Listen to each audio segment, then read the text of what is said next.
আপনারা হয়তো অনেকে বিশ্বাস করবেন না, যারা এই বন বিভাগে যারা কাজ করে, যারা যারা বনকর্মী আছে, তারা আসলে কতটা কষ্ট করে অনেক সময়।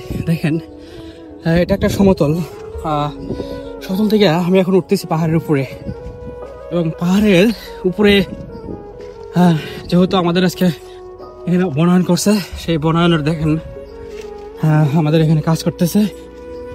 এই দেখেন, সবসময় বৃষ্টি আছে, আমাদের পোশাক বলেন, আমাদের মানে সব ভিজা শেষ।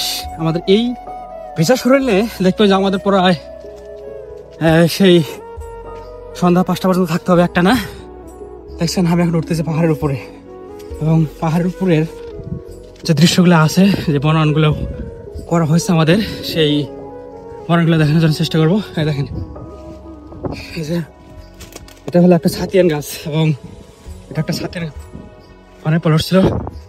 দেখছেন, আসলে আমরা যদি এই আগামী 10 বছর যদি আপনার এই বাগানটা ধরে রাখতে পারি, তাহলে হয়তোবা আমাদের জন্যে, আমাদের যে আগামী ভবিষ্যতের জন্যে মানে খুব সুন্দর একটা বনায়ন হবে। আপনারা যারা আছেন তারা অবশ্যই চেষ্টা করবেন এই বনায়নকে রক্ষা করার জন্য।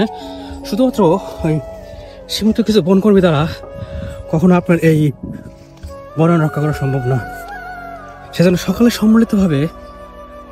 সম্মিলিত প্রচেষ্টায় পারে এই বনভূমিকে রক্ষা করতে, বা এই বনায়নকে রক্ষা করতে। আপনারা অনেকে জানেন যে বৃক্ষরোপণের কোনো বিকল্প নাই, এবং এই বৃক্ষ যে পরিবেশের কতটা উপকার করে তা আসলে বলে শেষ করার মতো। সেজন্য আপনারা যে যেখান থেকে পারেন চেষ্টা করবেন এই বনভূমিকে রক্ষা করার জন্যে, যাতে করে আগামী 10 বছরের মধ্যে খুব সুন্দর একটা, এটা হলো 23 অর্থ বছরের একটা সুফল প্রকল্পের বাগান। আমরা আসলে দেখেন, এটা হলো আকাশমণির প্লট। যেহেতু এখন আকাশমণি নিষিদ্ধ করা হয়েছে, এখন কিন্তু আপনার আকাশমণি লাগানো হয় না। এটা আসলে গত বছরের প্লট, বুঝছেন। আসলে কিছু দৃশ্য আছে যা আসলে অমায়িক। এই বাগানের সবুজ, পাহাড়ের শীতল বাতাস এবং সবুজ রং ধারণ যখন করে, তখন আসলে দেখার মতো কিছু দৃশ্য আছে, যে দৃশ্য আপনার মুগ্ধ করবে। আপনারা দেখেন, প্রতিটা গাছ, এই সুফল প্রকল্পের যে বাগানটা করা হয়েছে, প্রতিটা গাছ দেখেন, আমার মনে হয় যে একটা গাছও মিস হয় না, সব গাছই আপনার উঠছে।